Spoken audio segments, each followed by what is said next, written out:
There's a lot of talk about how to get into this industry, how to book, how to grow, how to stand out. But I don't think there's a lot of talk about what it actually takes to stay. Today I'm joined by Ed Godden, a fantastic wedding photographer and someone who's been a professional photographer for a very long time.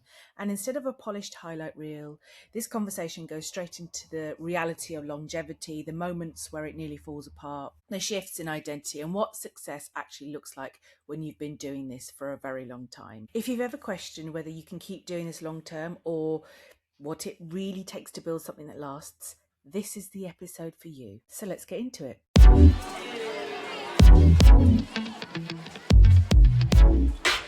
Welcome to The Unfiltered Lens, a podcast for creative wedding suppliers finding their way in business, online and everything in between. No pressure, no pretending. I'm Gina Fernandez, a photographer, filmmaker and work in progress just like you. Here we mix strategy, stories and the stuff no one usually says out loud. If you're into real talk without the fluff, you're in the right place.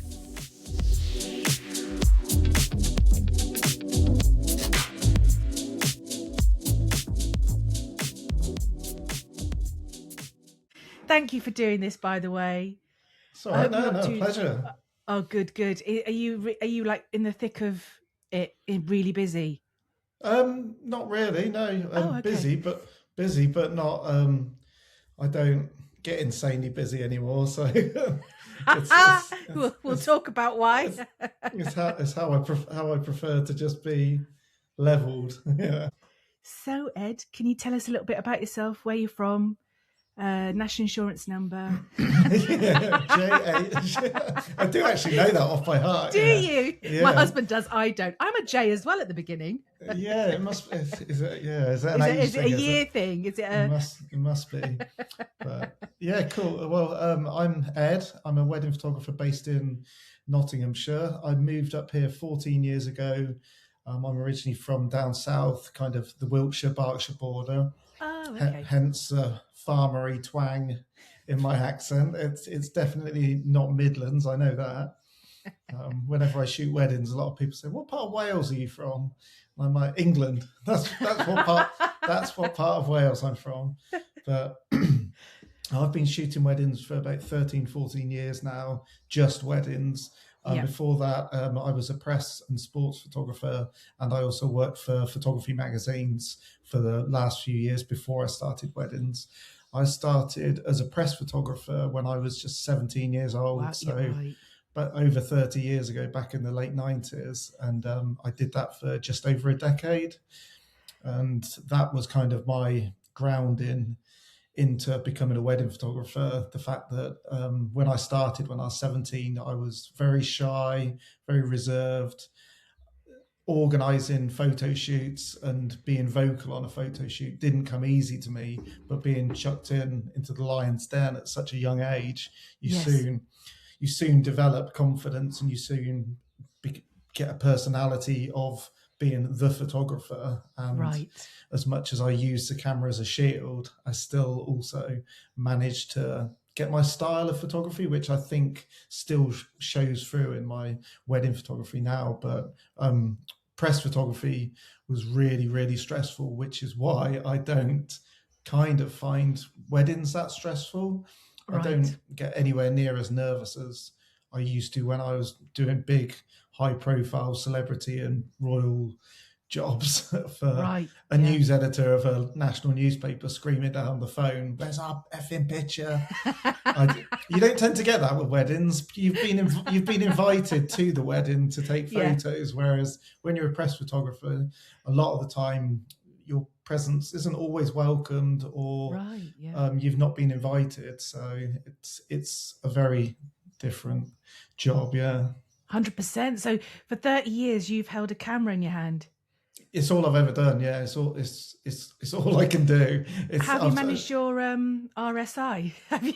Yeah, no, it's fine. Maybe I don't work hard enough, but I've never really struggled from anything like that, to be honest. Have Bad you not? back, a Oh, bad back. okay. Yeah, I have a sports massage once a month because of Yep. obviously the years of carrying heavy sports camera equipment. Right. The big lenses over my shoulder on a monopod. I think that possibly cocked up my back a bit. But other than that, I wear a hold fast. Yeah. I've worn that for about the last 10 years. Right. I didn't want to when they first came out. I thought they looked stupid. And I used to slag them off. I'd be like, oh God, I'm not wearing that, looking like a cowboy. Then I went to way up north in Sweden, and they hold fast for exhibiting there. And I tried it on. I was like, oh my God, this is revolutionary. And I bought one there and then. I was kind of like, I don't care how much it costs. This is going to change everything, and it has. And it means I'm a very quick, responsive photographer, instinctive. So dropping a camera down quickly, knowing that it's not going to hit a small child or drop on the floor, and then picking the other one up is a must. I totally agree. The same sort of methodology, with the whole let it swing about. And I've seen the new the spider belts that are quite on vogue at the moment. I couldn't, because to hook something back in before I unhook, so I wouldn't be able to move fast enough. So. Have you had a play about with any of that? I won't even entertain it, because it also, for me, I also do a bit of hybrid. So the tension that I can create with the harness allows me to hold the camera steady when I'm filming, and even stack cameras on top whenever I need to. So the spider belt just wouldn't ever fit in my workflow. Have you had to play about with them? Yeah, I've tried a friend's one, and she was kind of just like, oh, and she went from the hold fast to that, and she raves about it. But I'm like, is it definitely in? Is it in? And if I was doing that on a wedding, I'd be like, oh crap, I've missed a moment. That's how I feel. Because I'd rather let my hip take a massive battering and get the shot than either put the camera in or drop a $2,500 camera and lens on the floor. And if it ain't broke, why try to fix it? Exactly. The hold fast works for me. It still looks brand new. They're so well made. If you buy them, well, even the third party ones are well made, so I hear. But the actual hold fast ones are just like built to last. No, I completely agree. So you've managed your RSI very well. Honestly, my wrist is hurting just from editing a couple of back-to-back galleries, like constant days of editing. My wrist is gone. I've tried I've done the iPad. I've gone back to a laptop. But I also think it's holding the phone in my hand more than it's the editing. Do you reckon? Yeah, just if it's the right thumb, that's going. But when you do your editing, do you use power keys or? I don't. Or anything? No. You don't? Oh, no. Okay. Well, I've used what used to be Visco keys. I've used that for about 8 years now. Yeah. So I do all my editing with the keyboard, right? With the arrows, and I've assigned the keys for the contrast, the highlights, right, and the exposure slider. So I never ever touch the touchpad, right? Ever when I'm editing. See, I'd like to get to that point, but to learn something new now.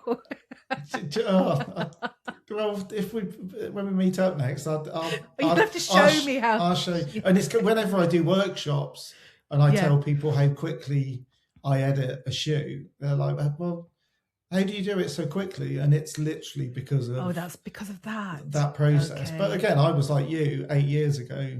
I was just like, I don't want to learn anything new. I've got a process. I'm more than happy taking 3 weeks to edit a wedding. And then I was just like, God, that's a long time actually. and it's amazing. And it's another reason why I don't use AI, because I only shoot 15. So fast. Yeah, I only shoot 15 weddings a year, and I need to have something to do on the time that I have. Justify your prices. Yeah, exactly. You got to put a personal touch on it somewhere, and I agree. That personal touch comes in the editing, I think. Yeah. No, totally agree. So in the whole 30 years you've been doing or holding a camera in your hand, I want you to be really honest. How many times did you almost quit? Oh God. I've definitely, when I was a press photographer, there was a couple of times that I wanted to quit when just arguments would happen in the newsroom, and when you knew it wasn't your fault, because if you don't get the shot because you don't do some, because I refused to do a few things as a press photographer because I didn't see them morally Right. correct. Okay. Just because even when I was a paparazzi, there were a few times when I was just like, I'm not taking a photo of that because it didn't. I thought it was too intrusive. It was Like legal.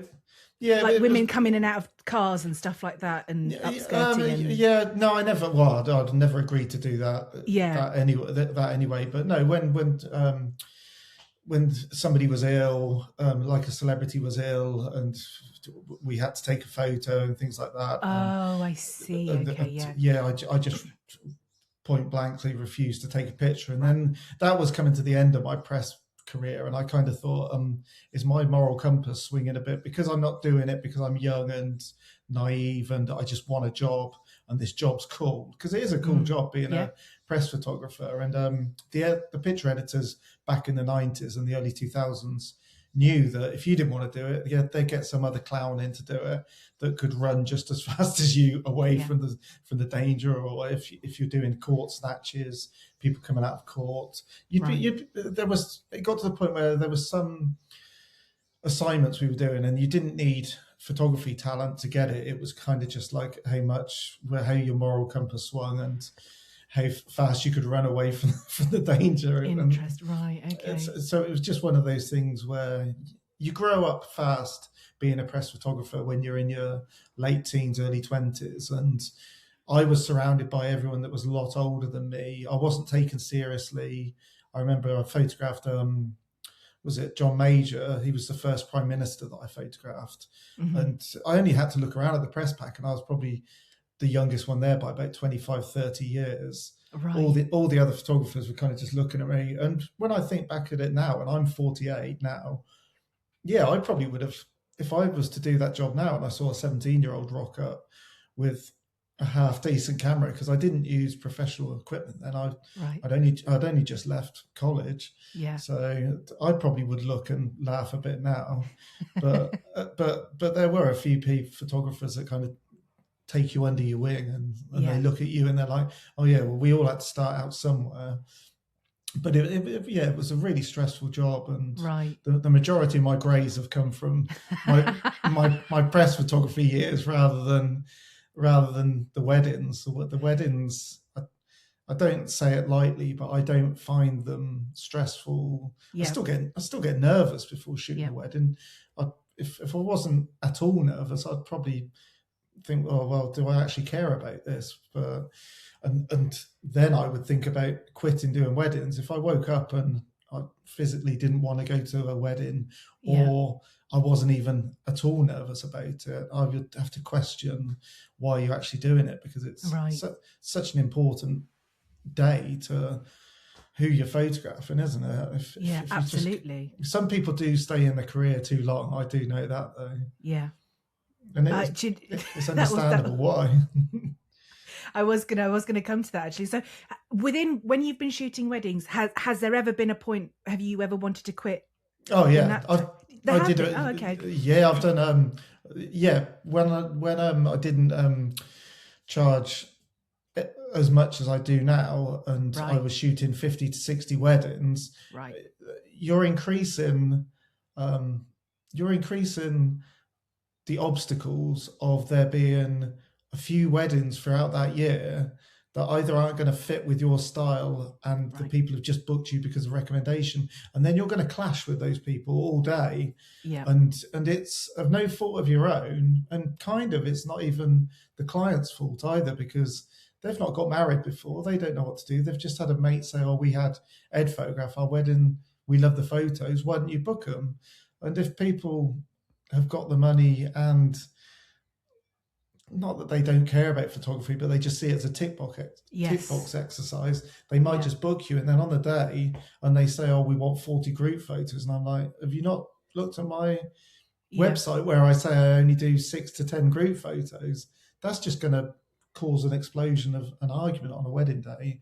Yeah. And I think about 10 years ago, I had 1 year where I shot an insane amount of weddings, and I burnt out. I massively burnt out, during wedding season and at the end.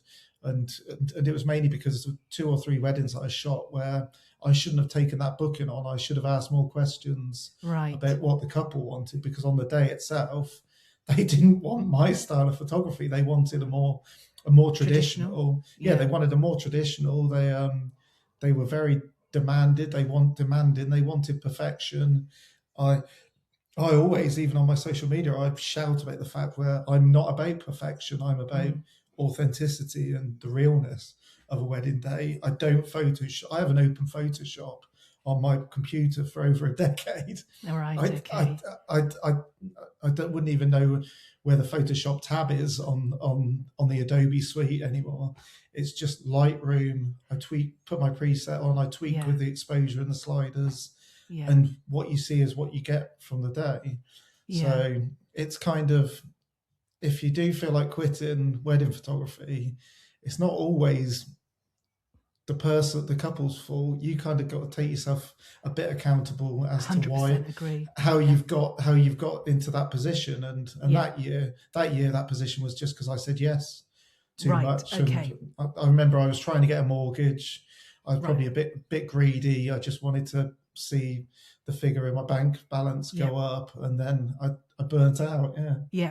You already answered that question. I was going to ask you what kept you saying yes, but obviously at that point in time it was financial. Yeah, it's because you were greed. trying to, you needed them. Well, I wouldn't call it greed, would you? Because you needed a mortgage, right? So it was a means to an end. I don't know. At the time, it probably was a bit of it was greed to some extent, because I had a good year the year before, Right. And back then, booking inquiries and bookings just used to fall on your lap. Yep. If you were half decent, you had a half decent website.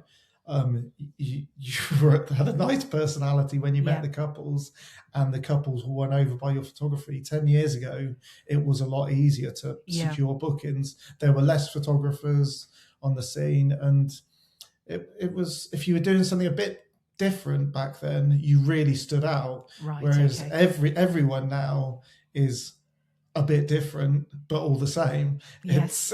In my eyes, but from I agree. Yeah. From an outsider's perspective, or people getting married, they don't know where to look now. And I totally agree. I feel sorry for couples looking now, and I understand why sometimes when we get an inquiry, they're like, "Oh, you're one of 5 photographers that we're chatting to." Yeah. Whereas if somebody said that to me 10 years ago, I'd be like, well, I'm not the photographer for you if I'm one of 5. Whereas now I hear that all the time. Yeah, no, totally agree. So that's what kept you going. And then I suppose then the straw, you burnt out, and that was the straw that broke the camel's back. And then you that's when you set in boundaries and you started to say no more? I just increased my price right, okay. by at the time a sickeningly larger. Right. I went from £1,500. Yeah. I went from £1,500 to 1,800. Yeah. And as soon as I went to 18, I went from, like I said, just bookings just landed in my lap to nothing at 1,800. I remember getting loads of leaflets made up for when I did the NEC National Wedding Show back in 2013, 2014. I spent a load of money on all this branding and that. And nobody booked me at 1,800. It just seemed a really weird figure. So I scrapped that and I thought, sod it, I'm just going to go up to 2.5. Yes. I need to charge what I think I'm worth. What it was I did a wedding in Sicily. It was my first ever destination wedding. And on the last day of the wedding, I remember the bride just saying, we would have paid treble what we paid for you. And it was a great experience. I got a great portfolio from it. I made zero money, and had a nice holiday. But what that bride said to me changed my whole career path after that. Right. I just got back and I was just like, I've got to go with what one of my ideal client has told me I need to be charging more. So I went from 1,500 to 2.5 grand. Yep. And then the bookings just came flooding back in again. But at 1,800, it was like a poison chalice. It was just like, nobody would touch me at 1,800. Yeah. But by putting the price up a whole grand from 1,500, and I used to include a pre-wedding shoot in that if you wanted it, and if you'd come to Nottinghamshire for it, and a lot of couples took me up on that.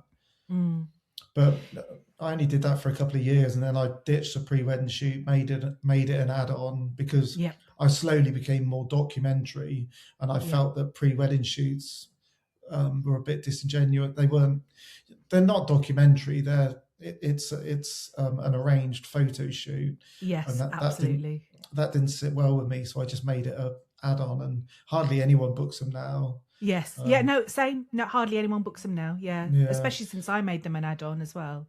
And yeah. I mean, when I started out, they were great because it was great content. It was great Yeah, to get my and it's name out there. good Yeah, practice for taking the photos absolutely. as well. Yeah, Exactly that, right. And I learned, like, I do them all at Rutland Water. yeah, So I learned that place at the back of my hand in terms of yeah. light, this, that, and the other. So now when I take when you've only got a 2-hour slot at that church, I know exactly where to Where go, to what go? to do. It's done. It's easy. Yeah, And it was great content. But actually, looking back, let's say I booked 30 weddings and then I'm doing 30 pre-shoots. Well, that's 60 times a year I'm out the house. That's yeah, 60 things to edit. So I was like, yeah. this is a And bit ridiculous. that one pre-shoot as well. It's never just a 1 hour It's shoot. never that. It can sometimes be 2 hours, and Yeah. then if they say, "Oh, we really want to treat you to a pub lunch," you're not Yeah, going to say no to that. You go and do exactly that. right. 4 hours have passed, and then Yes. then you come out of the pub lunch, and you're just like, "Oh, there's a nice bit of light over there," and then you start the shoot up again, and then Yes. you're kind of just like, "Hang on a minute," and then sometimes the wedding comes around. And I had it a couple of times where I was getting the couple to do like, "Oh, jump on his back and just give him a piggyback and things like that." Yeah. And then the wedding day would come around, and then the groom would be like, "Oh, when are we going to do like the fun photos?" Yeah. I was just like, "That was your pre-wedding shoot, though. This Yeah. is more documentary and that." And then that's kind of when I had to switch it up and just like educate couples a bit better, Yes. and just point out that a pre-wedding shoot is a photo shoot. Yeah. It's for you, a good way of you getting to know me getting to know you, how far we can take it on the wedding day as to how long you want to go away for the portraits, what you really want from photography, what the photography on your wedding day, and just so that I don't turn up like a stranger on your wedding day. Yeah, completely.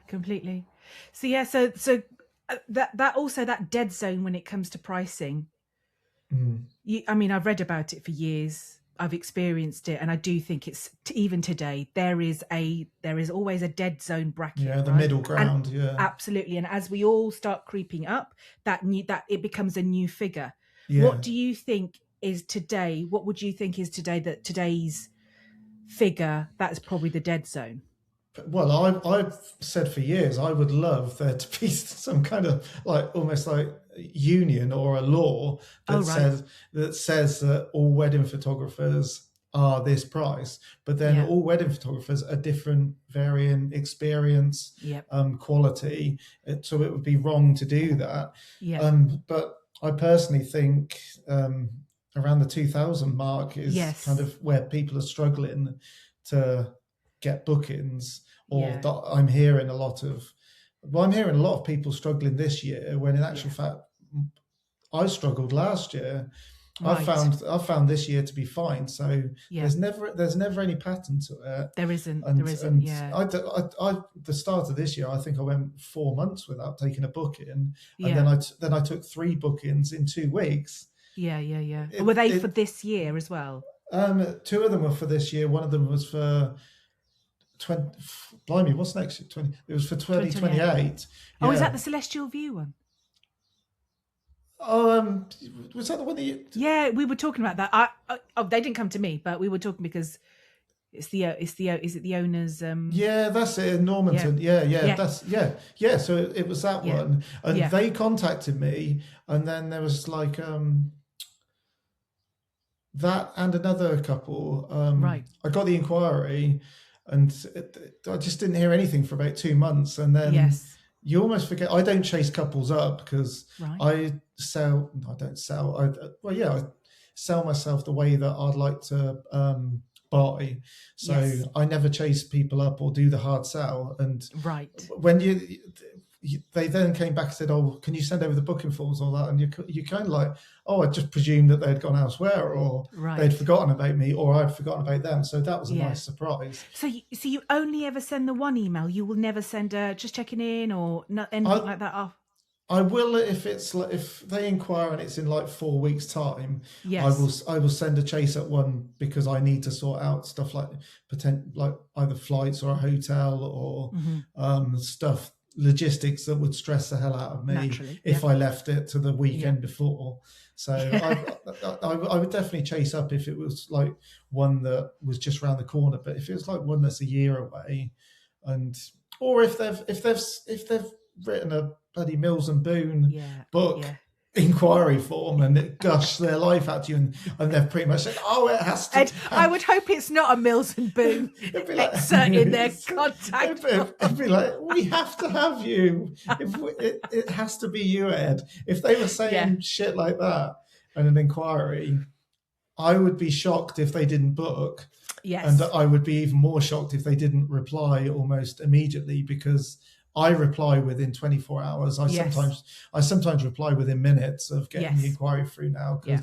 Yeah. because that's just how the next How it is. generation are wanting the response. People Agreed. Yeah. want stuff immediately now. It's gone are the days where you'd like send an email and you'd wait 2 weeks for a reply. Agreed. Yeah. I mean, I try and respond within 24 hours, but if I was to receive an inquiry at 8 p.m., I would write the reply, but schedule it for the following morning at 8 in the morning, right? That's what I probably would have done last year or the year before.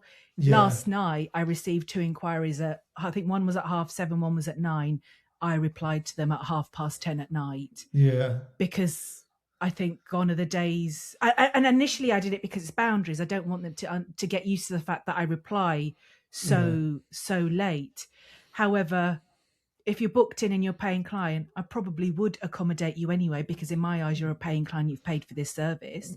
Yeah. And, what better time than 10:30 at night when you're likely to be on your phone Yeah. to receive an email?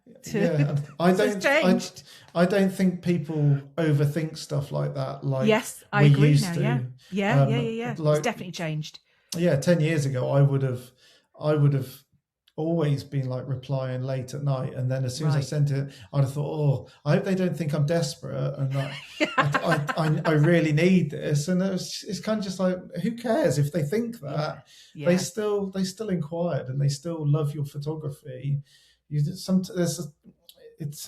a creative thing anyway. I'm a massive overthinker, but I've got a lot better over the years of overthinking for a split second and then just being like, "I'll grow up, Ed." It's like, that's ridiculous. Yeah. If they think that, they think that. You can't put yourself in somebody's head and make them think differently or change their mind. So just do what you feel is right at that time. Yeah. Totally. Oh my God. This was me last night, because I think I had the inquiry it was one from like a couple of weeks ago. I archived it. So I'm quite ruthless. If I don't hear back from them within 3 days, archived, never going to hear from them again, because in my mind, you've moved on, right? Yeah. So I had archived this lead, thought I'm never going to hear from them again. And then they got back in touch to say, "Oh, actually, we're still deciding." Their wedding's in December this year.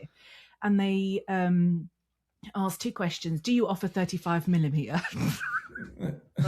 I assume you mean film, or do you a gun, a ruler? I was like, okay, movie projection, right? And then if you were to start at 1, what time would you finish? So I was possibly, like, I explained everything. I was really polite. And at the end, I might have been slightly sarcastic, like if you want me to start at 1, I could finish at 2, or I could finish at 11. Laughing emojis. Just be clear with your timings. I will absolutely help you. And I did. I pressed send. And I second guessed myself, going, "Oh God, was that actually quite bitchy?" And I was like, "Do you know what? They're either going to laugh or they're not, and exactly. that's how it will land." And so, I'd already in my head, they're already archived anyway. So if they book, it's a bonus, and they get my sense of humour. So I'm still convinced that a couple decide whether they're going to book you before they've even inquired, because I very rarely get my gut feeling is normally right when an inquiry Yes. comes through, and I'm like, these guys are going to book, and then when Yeah. they don't book, I'm absolutely blown away, shocked that Yeah. somebody's not booked. I'll be like, that didn't look like a copy and paste inquiry. Yeah. You've gone into really, and you've talked about how they've like picked at certain pictures in your portfolio as well that Right. Yeah. have tugged at their heartstrings, and Yeah. they've really like stalked your site, and then you notice that they've liked loads of pictures on your Instagram, and you're kind of like, if these guys don't book, I've got to cock something up in the Yeah. Zoom call, something massively wrong here. And then that's when you can overthink that. Yeah. Because I know on a Zoom call I can overtalk because I'm very passionate about photography, Right. but if two people are on the Zoom call with you, and one of them's normally more interested than the other. Always, yeah. Normally, yeah. we all know yeah. which.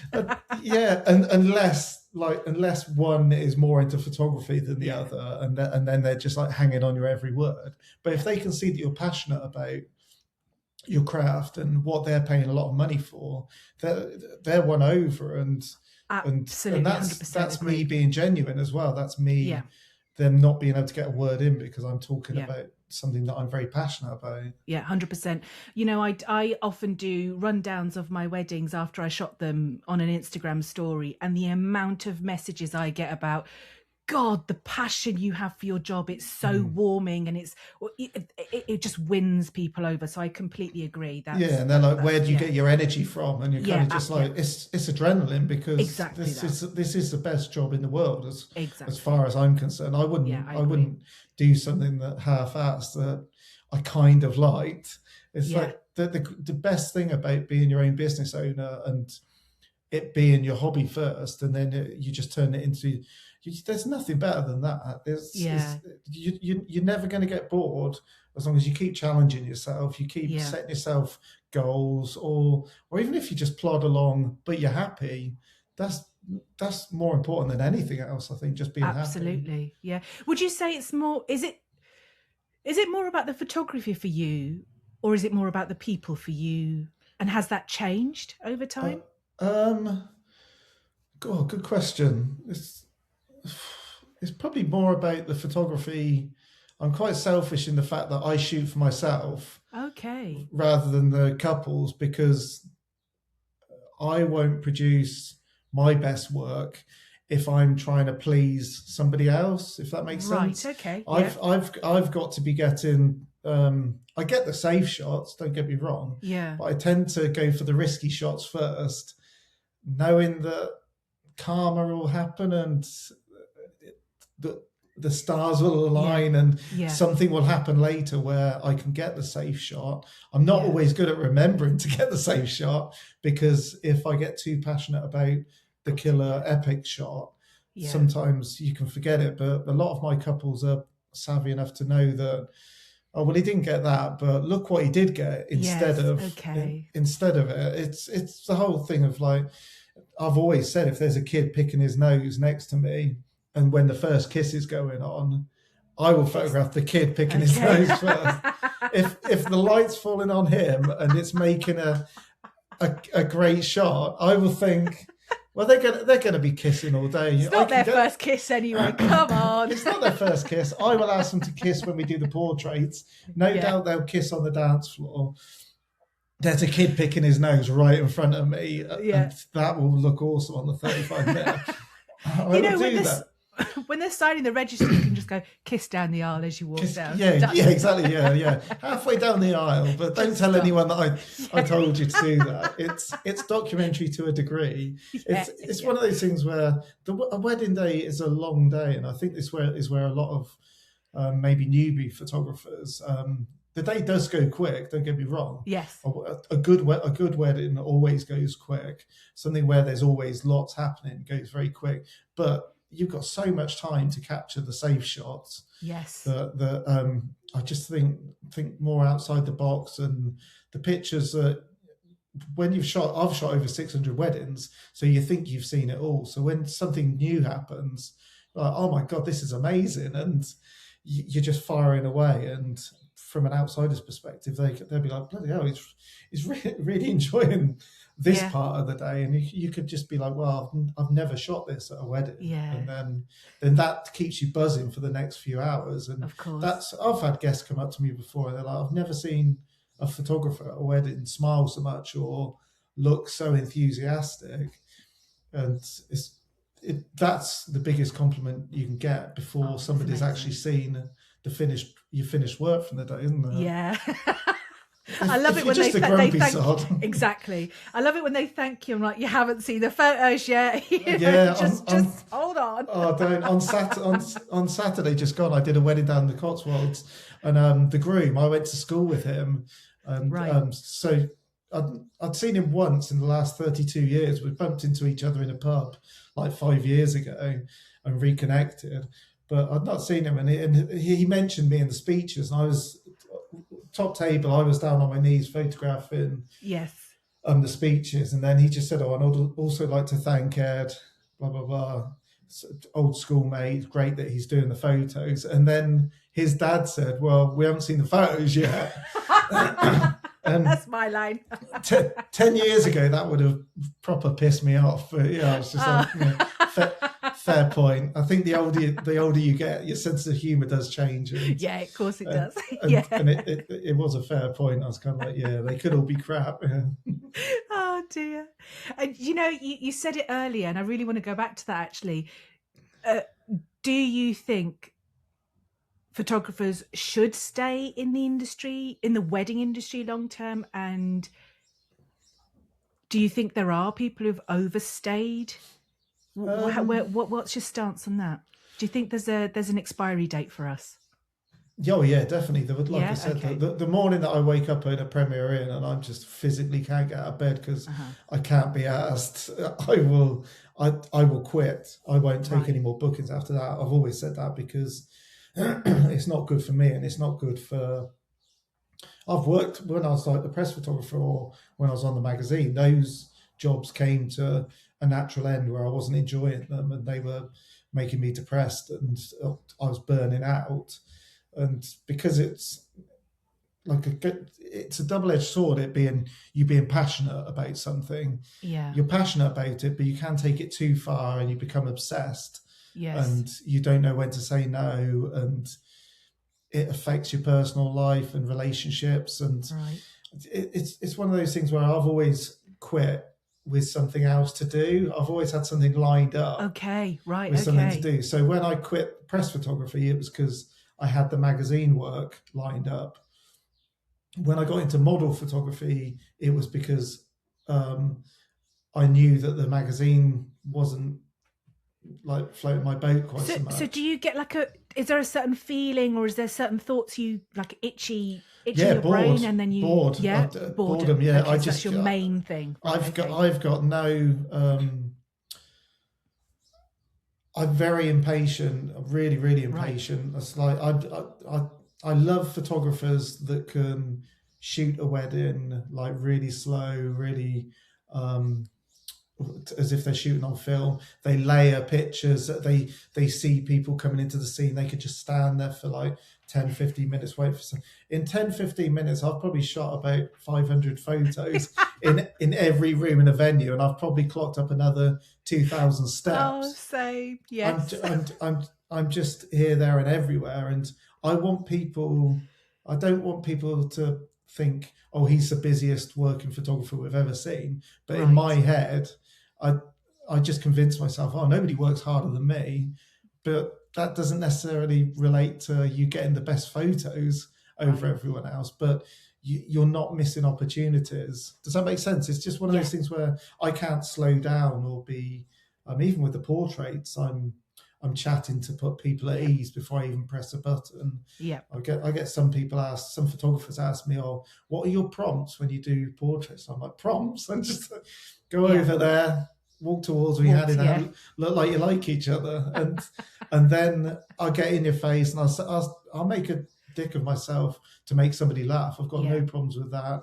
And if the shoot's not going particularly well, I will probably stop it and then try to do it again a few hours later when maybe The speeches are out the way, the couple have had a Right. drink, the light's a bit nicer in the evening, and you'll get a Yeah. completely different vibe and a completely different scenario. And Yeah. sometimes you have got to knock it on the head when I it's not agree. I think it, working. yeah, and I think it's important because that's the skill that they're paying for. To not, Yeah. we're not going to keep flogging this dead horse. Let's No, just leave no. it. Let's go back. We'll do it again later. Yeah. You've got me forever, for as long as the day is. So let's Yeah, just, and we'll find nothing another looks spot. more unprofessional than you Yes. going, it's not Yeah. really working. This. That's what you think. That's what you're Yeah. thinking. But if you go and imagine somebody coming around to fix the boiler, and then they're just being, oh yeah, I haven't really got the part, but this bit might do.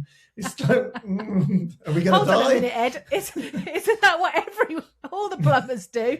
Exactly, yeah. But I make sure they fit it properly. Yeah. Yeah, no, I completely agree. Yeah, and that, I suppose that'll come with confidence and with years of experience, right? And I suppose even like in business, it's that recognizing points Yeah. and learning to reflect, put in boundaries, know when to say no, know when to keep going. This is Totally. And with the money thing as well, there's some photographers that over the last, since COVID, that have started up and they've got very good very quick. And I'll be the first one to say, wow, I wish I could have got that good that quick. But Lightroom's amazing now. Cameras, you've got no excuse for getting an out of focus shot.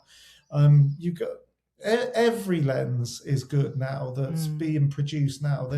I don't even know why there's so many videos on YouTube of lens reviews and camera reviews. Everything. If back when I was working on photography magazines and you had to give something an out of 10, everything should be 7 or above now, because it's so good. So I've got no excuse. The only thing that somebody that's just starting out might not have that somebody's been in the game for a long time is being a people person. Because I know I didn't come out, even when I was a press photographer at 17, I didn't properly come out of my shell until my mid-20s, when I was doing jobs for the Nationals, and I was doing really, really important jobs, and like being sent off to Bosnia to photograph like the war zone and stuff like that. Or you can't be childish and dicking around in that sort of environment. And it's one of those things where I think if you book somebody with a year's experience, but they're charging through the roof, but you look at their portfolio, you love their work, you do the Zoom call with them, and you feel a connection, why shouldn't that person charge a lot of money? Because they're coming, as long as they're producing the goods, it's fair game. Yes. Yeah, there's a lot. Do you disagree? There. No, I do agree, and it's even kit aside, just the education behind just wedding photography.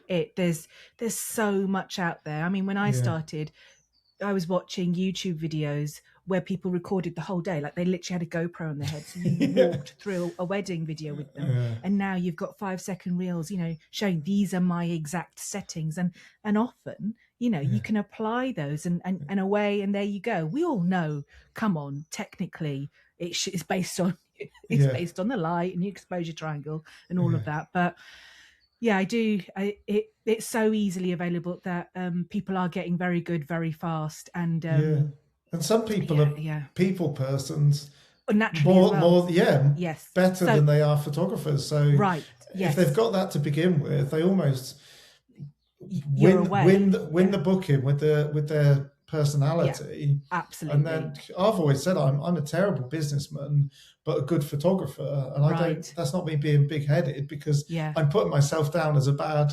businessman. The business side of weddings has never truly interested me, which is possibly proof is in my bank balance. It's kind of just like it's always been about the photography, and me being happy and me feeling fulfilled creatively. But there's some photographers that are so business minded.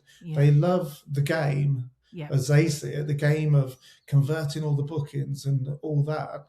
Whereas I see having a CRM just a necessity so that it's legal when it comes to the contracts, Yeah. the booking, and then after Right, COVID, okay. not getting double bookings. And Yeah. before COVID, I was just doing everything on Excel, Yeah. and it looked like something from the 90s, but it worked. It worked for me, but the business side is what burnt me out Right, as okay. much as that. Because I remember getting like how I never got double booked. I've got no idea. I think it was just because I had like 3 diaries on the go at the same time Right, okay. to make sure that never happened. Right. But I could never deal with 50 to 60 couples email. Yes. Yeah. I've got 2 young kids. I pick them up from school every day. Yeah. I've not got time to reply to that many people Yeah, no, now. absolutely. So a photographer getting into the game that has got no commitments like Yeah.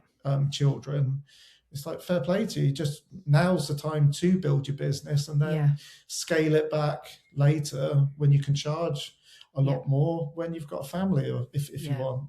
Yeah. And that's very much, I think, 5 years ago, that's who I was. It was I was very. It was about the game. The thrill I get from converting is unmatched. Oh, I still do. I still open a bottle of prosecco after I get a booking. I'm like, I think I've won Yeah. like the Champions League. I'm Yeah, like, spray it all about. Yeah, scoop it back in. yeah, licking it off the sidewalk. Yeah, but and almost to the point, I think I was like, oh, I've still got to do their wedding. Oh, great, okay. But I love, yeah, because you would have marketing spent stuff. you would have spent the money by the time you shot the wedding. Absolutely. So. I'm doing it for free now. Come on. I love the marketing aspect of it. It's for me, walking into a wedding was about people rather than my camera. But there has, maybe it was like that 5 to 6 year point in that it was a turning point for me. And then I was like, no, I think there's more to this. Gina, I don't think it's just about the marketing for you or just about the people. You do love the photos. And I only know that because if I was to win the lottery tomorrow and I was to win like 146 million, fingers crossed, I would still shoot at least 5 weddings a year. Yeah. I would still want to use my camera in some capacity. And realizing that is when I think I just, it was just a turning point for me.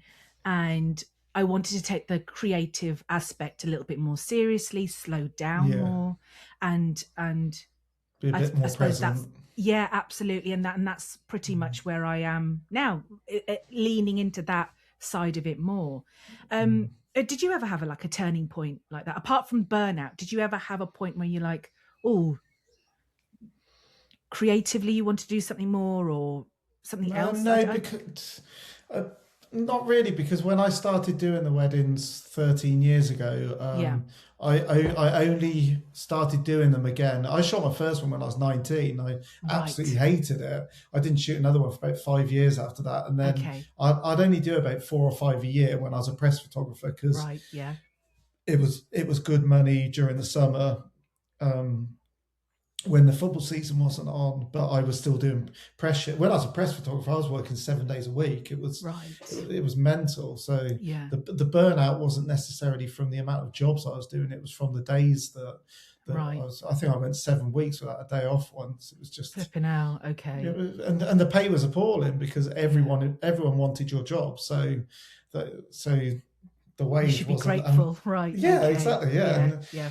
And just getting anything when you're like 19, 20 years old is better than shelf stacking and getting paid minimum wage. I'd rather get paid minimum wage and do something that I really enjoyed. Yeah. But I think I didn't have a turning point because I went back into wedding photography when I set up the business 13, 14 years ago, saying to myself, I'm only going to shoot weddings this way.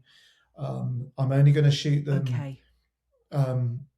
if in the way that excites me. I'm not going to shoot them like I have in the past, where it's been like cookie cutter and like 40 group photos and all this. And that's kind of why my price has always been on my website. My ethos has always, my approach has always been on my website. And I've always wanted to attract the right couples and repel the wrong ones. And if somebody looks at my website and they're just like, oh, I don't feel this guy, great. That's success to me. That's turning somebody away that wouldn't we wouldn't get on anyway. So I've never had that turning point. I think the only minor turning point I've had is, like you just said, when I had the burnout. Right. That's when I was like, this is ridiculous. Something's got to change. Right. Okay. What's caused this? Let's have a look at it. It's quiet winter season. Let's look ahead at making sure this doesn't happen again. And it was just people saying, you're not charging what you're right. Okay. What you're I was going to worth. say, when you went through that point, did you reflect by yourself, or did you go to a coach, or did you talk amongst your peers? No, that would kill me. Somebody else telling me I was shit. That would absolutely. I'd have a breakdown if that was the case. But no, if it was somebody, just your own. I'm very stubborn, and no, at the time, my then wife possibly said, look, it's getting ridiculous. We've got young children, and you're not going to see them grow up because you're just doing way too much. And it was just because I was like providing from a family, and when you're freelance, you don't know when the glory days are gonna finish. And I'm not being like melodramatic about this. The book, and as you know, there was a time when the bookings would just land in your lap, and you didn't need to celebrate getting bookings then, because just getting a booking was kind of like the done thing. Not like now, when there's so much ghosting going on. I get ghosted all the time, and it's kind of why I don't chase up.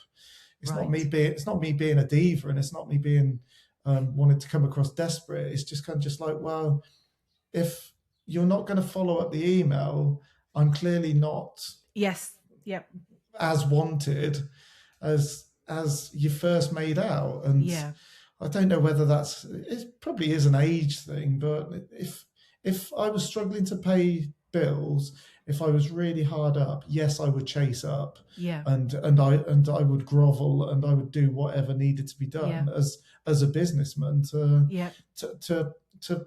pay the bills and to fill the diary, whatever that means nowadays. Do you know what I mean? It's one of those things where I never class myself as fully booked, because fully booked in my mind is doing 365 weddings a year.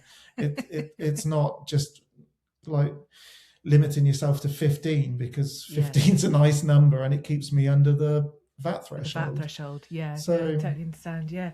But so how did you, when you raised your prices, what you said, actually they still landed in your lap? They did at 2.5, right. And then I massively jumped just after COVID. So during COVID, I nearly went under because I'm a limited company. I didn't get any money. Right. Okay. I gave deposits back, and it was a horribly stressful time. Right. Never want to go through that again. And did that ever? Did you nearly think about quitting then?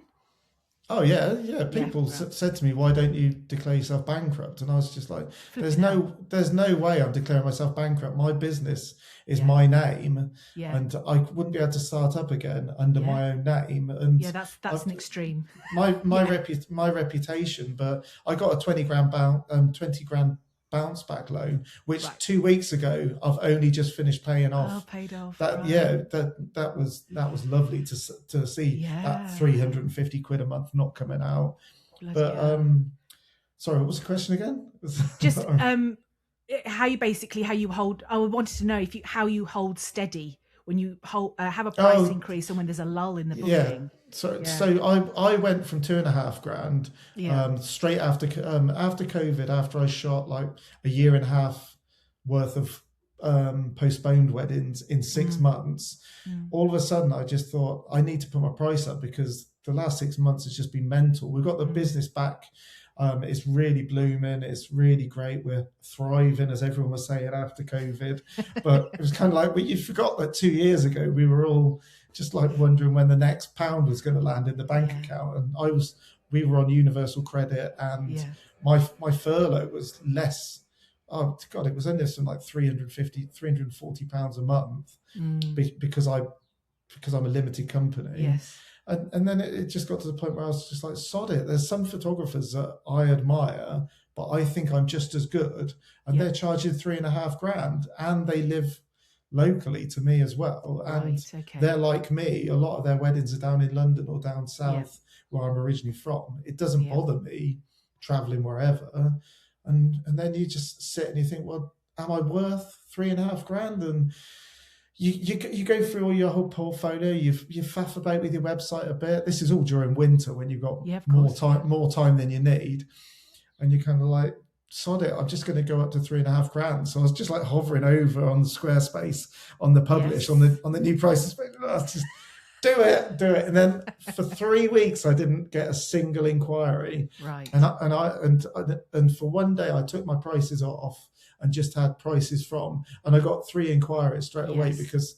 and I thought, well, they're not going to book because I've put prices from They can. 1,500, Yeah. and they didn't. So I just thought, sod it, go back to saying what you are.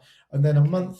a month passed, and I took 2 or 3 bookings in 2 weeks at 3.5 grand. They didn't even bat an eyelid. They didn't question it, and then I've been that ever since. And that, yeah, so having that confirmation of those bookings is what keeps you just steady and keeps going. Yeah. The best client is the client that books you, Yeah. and they're the people that you're working for. I'm not my ideal client. I can't afford 3.5 grand for a wedding photographer. I say about myself, I wouldn't book me. No, exactly. Yeah, exactly. Yeah, I wouldn't book some layabout that turns up and starts doing shots with the bride and groom. I would. I'd be all over that. So if you're that photographer, keep me in mind. But no, I'm just I'm just a firm believer that the client that books you can on my Zoom calls after I know that well, not my Zoom, the catch-up call the week before the wedding. Yeah. I use that as a bit of market research, and I'm just kind of, when they say, "Oh, have you got any questions for us?" They mean, "Have you got what time? Have you got any questions about the venue or anything?" And sod that. I'm seeing this as like, I'm like, why did you book me, or what attracted you to me, and what ideally do you want out, and were you happy with the pricing, and did you like it that my prices were on the website? I do that with every couple, and I admit to them, I said, this is a bit of market research. You don't have to answer if you don't want to. They always do, and all of them always say, we booked you because your price was on your website, and we got so pissed off with looking at so many photographers. And I'm the same. If I go into a shop to buy a shirt and there's no price tag on it, I instantly think, I can't afford this. I might be able to afford it, but if there's no price tag on it, I don't want to be that person that goes up to the person at the counter and says, "Oh, how much is this?" And then they say it. I'm like, "Oh, I can't. This I can't afford that." And And I also don't want to be the person who goes, "Oh, is that all? Yeah, I'll get 2 of them." I don't. I just want it to be upfront sales and just transparent. And I think if you sell your products in an honest and transparent manner, that goes across the board for the whole process of what that couple getting married are going to receive. Everything's going to be transparent and honest. Yeah, no, I agree. I mean, I've done various off, on, froms, and I suppose we all find our way of making it work for us. It works differently for everyone, but from my experience, couples that book me, I'm only talking on my experience here. Of course. They say, we went straight, we'll be honest, we went straight to your prices page, and because they were on there, we then delved deeper. I only have to look at my analytics when when I've experimented with having my prices off. People still go straight to the prices page before the about. Nobody gives a shit about the about. No one gives a shit about me. They don't care if you've got 2 kids and you're like running in the countryside. They want to know. They want to know if they can afford you. Yeah, absolutely agree. Yeah. No, that's. I think having the confirmation, I suppose, when someone does book you at the price is what can keep you going. But it's just to hold firm. I have this horrible habit of, even though I've had bookings at my, like, the rate, I'm like, this is who I want to be, and my mind will still go, oh well, you know, Yeah. you're too much. But I'm like, Yeah. but I've got in black and white, I've got it that you clearly not, because there are people out there who will pay you. It's Yeah. just holding firm and Well, no, staying, just waiting for them. and we can be snobbish about it. My last 2 bookings that booked a couple of weeks ago, Yeah, both booked my top package, and one of them, I didn't even think, it was such a brief inquiry they gave me. yeah. I thought, these guys aren't going to book, but I replied immediately. They replied back and they said, could you send over the booking form? Right. I was like, what the yeah. And I have on the inquiry form, which package are you most interested in? Yeah. So that, and they had put the 10 a.m. to midnight, which is $4,500, and they booked it, and I thought that was so snobbish of me to think, well, they're not even going to book, and then they went with the top package, which I couldn't afford that. So, I do think the way the buying behavior has definitely changed, and I do. There was a point when people did write your Mills and Boon paragraph and they meant it. Yeah. I think now that love bombing is exactly what it is. I think they're sending that same paragraph to 10 other photographers, and they say that they love you, but they don't. So I take it with a pinch of salt these days. So I don't fully invest in people as much as I used to at the start. I give it a while now. That's definitely changed.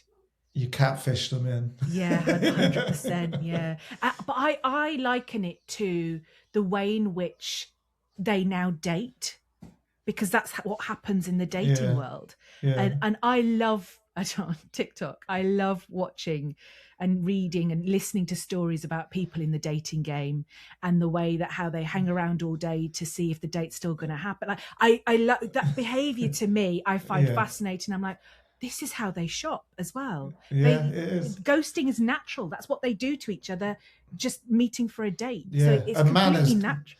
Manners do not exist. At the moment, manners do not exist. That's very old, man. Ed, that's very old. It is. It's just like, because I live in a tiny village, and I say hello to everyone just because I was brought up in a tiny village in the 80s, and you just do it. But I'm finding that even people my age or older have stopped saying hello. Yeah, it's tense out there at the moment. I do think it's tense out there. Yeah, it's weird. And weddings, I'm finding this year particularly, and last year not so much, but at a few weddings already, some people have started being like that again when they see the photographer around and be like, make it look natural. And I'm like, bloody hell, are we going back to those times where... I've noticed that a little bit as well, actually. I don't like it. I don't like it. I did say, I think it just slipped out on Saturday when they were getting the confetti, when they were reaching the confetti in the line. I went, smile everyone, please, you're being papped. And, and then they warmed up, because I was like, what is going on? Come on. Have to tell people to smile. No, I've done it a couple of times, and I think it's because the day people are still feeling quite staged, even when it's like when you get an inquiry from a couple and they say, we're really fun people. The pie is going to be wild, and you can just like, if you've got to tell me that you're fun, and I just like, and I'm there making a note, they're wild the evening, but it's nice when you do it. It's nearly always a London or a Cotswolds wedding, and they go for the big package, and you're there at midnight, and they're just like whipping their tops off, and they are going wild. But 9 times out of 10, if somebody tells you we're mental, we're mad, they're not. They're not. No, in their head, they're. Whereas I'm very honest. I'm kind of like, I'm quite quiet until I've had a drink, and then then you become a bit of not a showman, but the introvert in you, it just evaporates. No, totally. And also, that's the millennial way, isn't it? It's just drink. I don't. Exactly. And then become sociable. Binge drink, and then try and remember where you left the cameras. I'm getting really good at the moment because I have the harness, and then I have a small low pro bag with a third camera with the 20mm in. And even on Saturday, I was just like, where the hell did I leave that bag?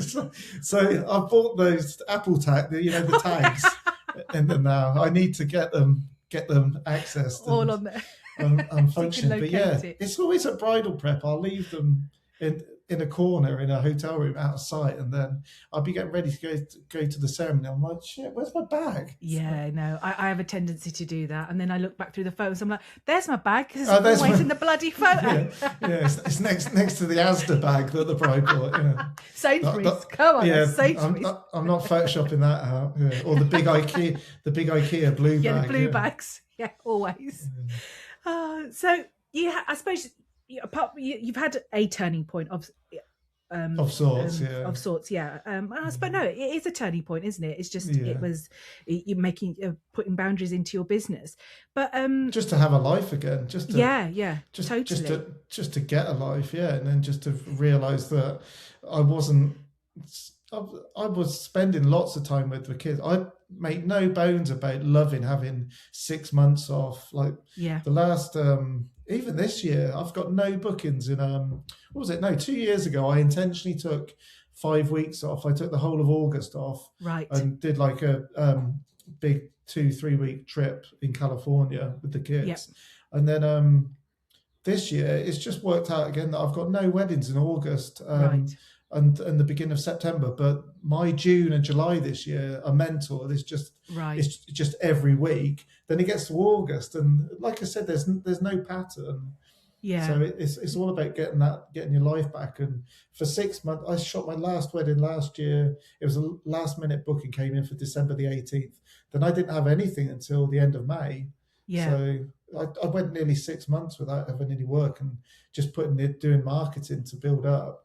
And I yeah, loved having that time off. It's just like yeah, you see the money coming out of your business account at a great rate because yeah, nothing's coming in other than deposits.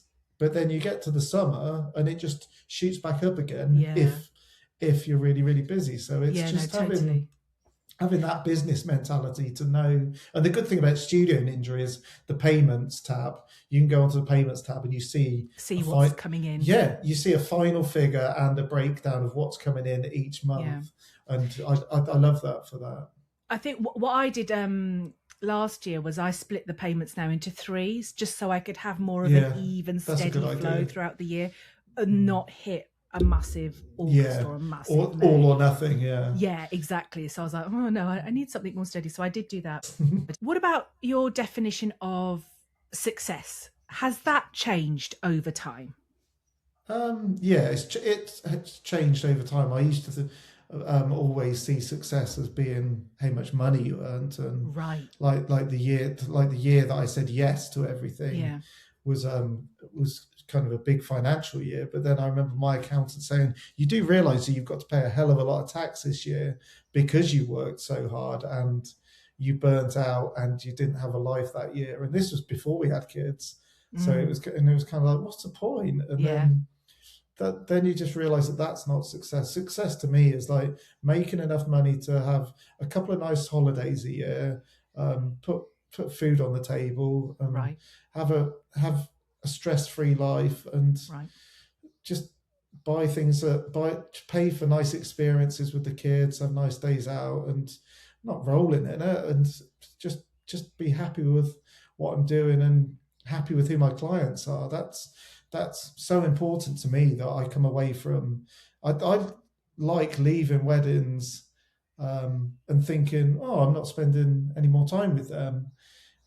I hate leaving a wedding feeling like, oh God, that was a slog. Whereas Yes. when I charged a lot less and shot a lot of weddings, there were the law of averages means there's going to be a higher percentage of you leaving weddings going, oh my God, I'm drained. Oh, and I've got another 2 days of weddings Yeah. now. So my idea of success is only shooting one wedding a weekend and Yeah. having time off in between just to chill out and not be a grumpy old photographer when you turn up at the next wedding. And that's exactly what I define as success as well. It was money, but now it's time. Yeah, and as soon as it starts affecting your mental health and your enjoyment and like relationships, you just need to be happy at the end of the day. Life goes so fast, and it really does. We only get one shot at it. Exactly. Why would you? If you're working for yourself, you should be having the best job ever. And I know some people that work for themselves, but they lost the enjoyment for what they do a long time ago. But I've got a lovely sports car, I've got a lovely big house that's paid off, and X, Y, Z. And you're like, are you really, really happy though? Or money makes some people very happy. I'm not one of them. I'm more about experiences. As soon as I get money, I spend it on an experience and a holiday or just something that I can do with the boys, and just as opposed to a high value item that sits in your driveway. Don't look at my shit on car. My car's terrible. It's just like, my car's just I've had it for a year, and I only washed it for the first time last week. And that's just because I did look at it and go, yeah, that really needs a clean. I say I washed it, the boys did it, and I gave them some pocket. It's an activity. Exactly. Come on, boys. That's what we do. But yeah, other than that, I don't. Everyone's idea of success is different, but for me, it's kind of just being happy and just being able to. I'm definitely not going to retire early. I can tell you that. I haven't got a pension. I'm not. I'm not the world's best businessman. I've thought over the years about going VAT registered, and then my accountant just advised me not to, and I'm so glad I didn't. So I just stayed a limited company. I wish I wasn't a limited company when COVID hit, but we didn't know COVID was going to hit. So of course, I would have cleaned up, because I've been self-employed for so many years up until the year before COVID, and then I went limited. And I was massively bitter over COVID because I knew some people that had only been self-employed for like 18 months, and they got so many £7,000 grants. I got zilch, got nothing. And I became a bit of an arsehole. I was very bitter about how I had paid taxes for all those years and everything. And it massively affected me, COVID did. And there were points at the beginning of COVID, going back to what you said earlier, where I wanted to quit. The way that people were talking to us when we were just trying to help them out and postpone their wedding. And there were 2 or 3 couples that I just went, oh, fuck this. You can have your money back if you're going to talk to me like that. You can have, and I'm not interested in doing your wedding in the future, because with burnt bridges, I'm just trying to help you. And just because I can't do your new date because I've agreed to do somebody else's new date, I was like, there's only one of me. You can't split me in half and one of you have me. And I didn't really do the associate shooting thing either. I just didn't. I would pass on a whole wedding to somebody else, and then they would take the contract as well. But I didn't associate shoot, because I worried, I care too much about my business name for somebody to shoot the wedding, do a half-assed job, and then it come back on me. I feel very similar about the associate model as well. I like you said, I would probably, if I went that route, I would change the business name so it's not my name. It's just it's you, you know. So absolutely. I've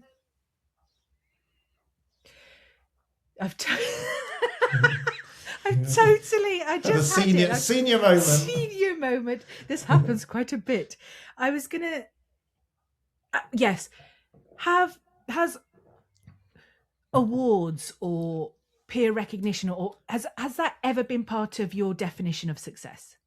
Yeah. It has. Okay. I'm proper shallow like that. Really? It's nice to know. It's nice to know. I've not entered one for years, just because now I just feel like everyone's an award winner now, and I'm very I'm very, what's the word? Do you want to see mine? It's just framed here. Is it? Yeah, exactly. I don't. But everyone has, haven't they? Yeah, So, of course they have. And Yeah. and I lost momentum with awards when I entered one that you have to pay for, Yeah. and then I was shortlisted, and it was shortlisted to 25, and I was like, that's not a shortlist. Yeah. And then you have to pay to go to the next round, and then have to, and I just thought, no, this isn't right. This is like paying to get that little box in Vogue, and then saying that you've been in Vogue. It's just like, I've been in Vogue. I've had a feature, a proper feature. Yeah, because the bride was the sustainability features editor of Vogue, so I didn't have to pay to be in that. But that only got into Vogue because she worked at Vogue and the photos were pretty.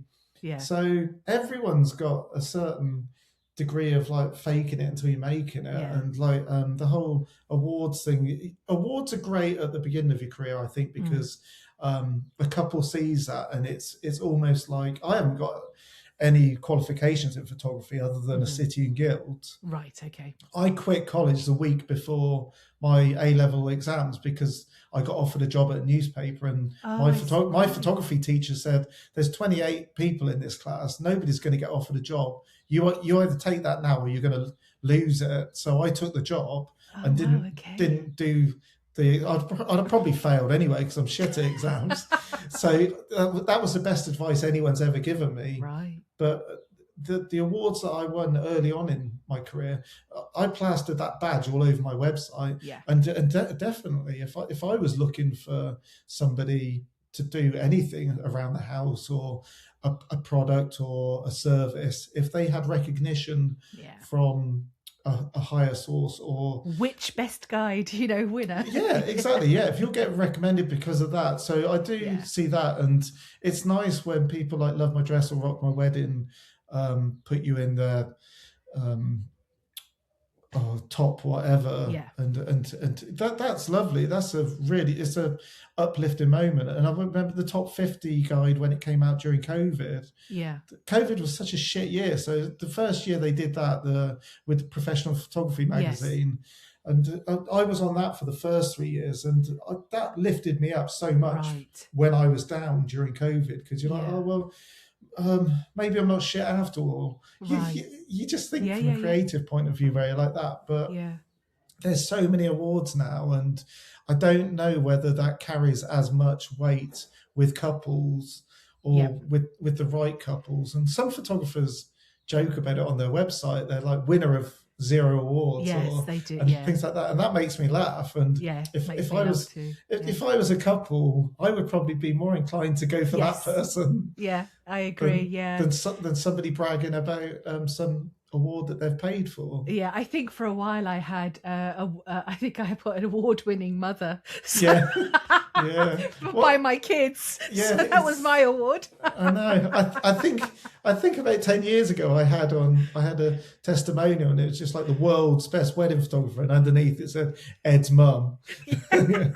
Brilliant. Yeah, but so now it doesn't feature as much in terms of what you rate as success. I still have it on my homepage because I know that will gain not traction, but it will attract. It's attractive, certain people, and I'm proud of it as well. If it's an award that you're proud of, you should shout about it. I've always said when I've done workshops on mentoring, when I've done mentoring and we've gone through their website at the end of the day, and I've been like, didn't you win an award for one of the Fearless Awards? Oh yeah, but I was just like, well, how many? And they're like, oh, won 5. And I was like, get that on you. Right. I was just like, even if that means nothing to the person viewing the website when they see it, they might Google what is a Fearless Award or what is a so-and-so award, and then they will see the gump that you've got to be good to get that. It's not just it's not just luck of the draw. It's not. You've got to go to, and there's also the go into the. I haven't appeared on a wedding blog for years now because I just can't be asked sending out the questionnaire to couples. Yeah. And then couples never send it back to me, and and when they do, they just fill it in so briefly, and I don't blame them. Yeah, Their some of them are weddings, long, yeah. Some of them are really long. really long Yeah. questionnaires. Yeah, If I wasn't getting any bookings, I would potentially go down that route again. yeah, But because yeah, I've not. I think 2020, 2021, actually being on blogs, having my wedding submitted to blogs, that helped my business. Like yeah, 2020 for me was one of my best years. I booked the most, like, you know, it was phenomenal for me. yeah, My visibility went through the roof because I sat at home and I was chronically online. yeah. I was being featured constantly. Yeah, And then you're probably going to bed dreaming about weddings. Everything. It was just all consuming, isn't it? well, that and homeschooling, that was bloody fun, wasn't it? And I'm an ex-teacher, so it wasn't just willy-nilly. It was, we are going to get this. Busman's holiday. Yeah. So, and then for a while, I just let it dip. And then it's picked back up again. I've actually had them come back and contact me and go, can we have this wedding? So I've started to submit again, which is... it's not the old school ways.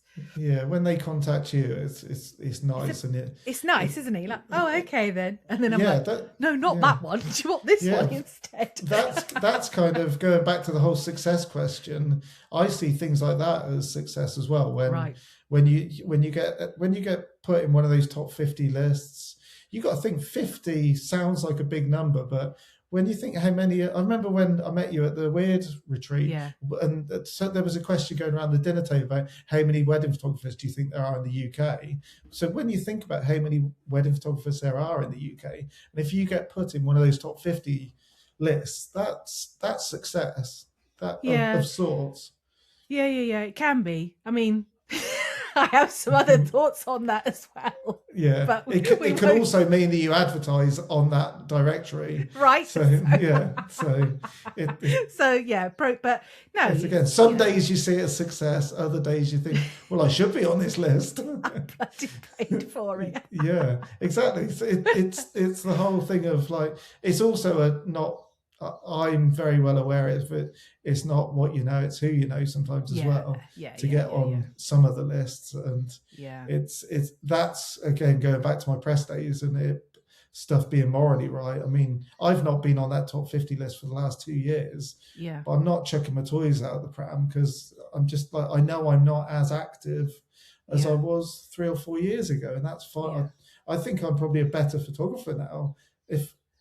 I don't think I should have been on it then, but I think I should be on it now. So you can't tap into people's minds, like I said earlier. It's kind of like if you go through every year trying to get on these lists, I think that's a good way of improving your photography. But I have no qualms about admitting that I shoot for myself, and because I shoot for myself, the couples are happy with their work because myself is portrayed on my website, so they're getting exactly what they pay for. So I love it on a workshop when somebody says, "Oh, how do you deal with complaints?"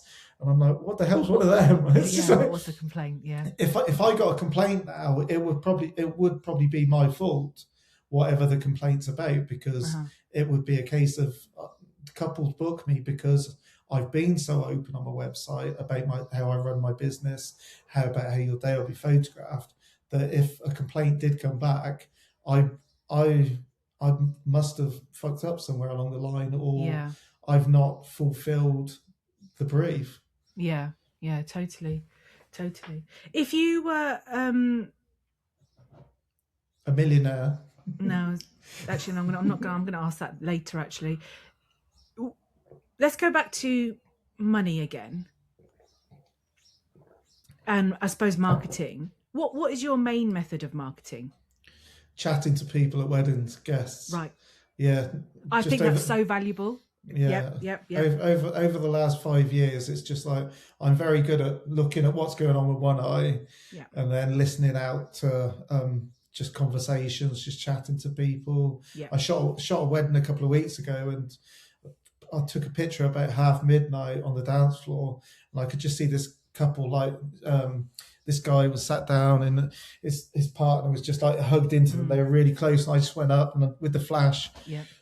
took a couple of portraits, and then she went like this. She went, "He's just proposed to me," and I was just like, "What? Just now?" And she went, "Yeah." And I went, "Am I the first person to know?" And she's, "Yeah." And I went, "Oh wow, congratulations!" I gave him a hug, and then I took a few more pictures, and she was just like that.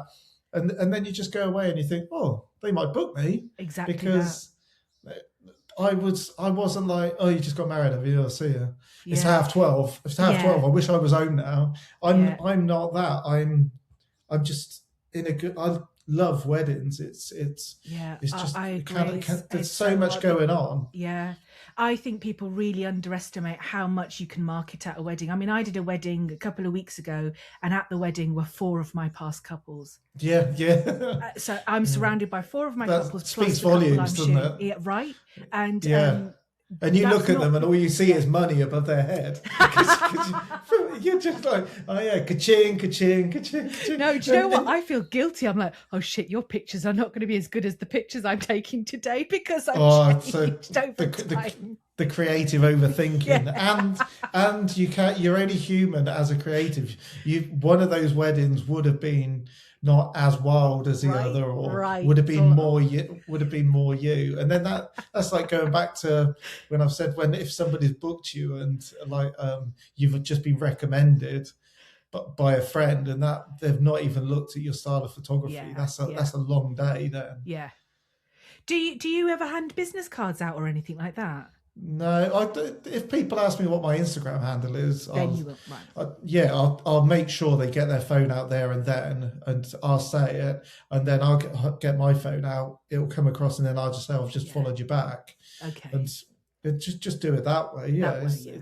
Yeah, I've not had a business card for years, but it's just one of those things where I genuinely like chatting to guests and making them feel at ease, and then you get a pretty portrait of them after the chat. If you just took a picture of somebody, then started chatting to them, made them relax, then you walk off, you've got a portrait of them not relaxed. You've got a rabbit in the headlights, and it's kind of like that's how I would act if somebody didn't make the effort with me. Yeah, no, totally. Do you use PicTime?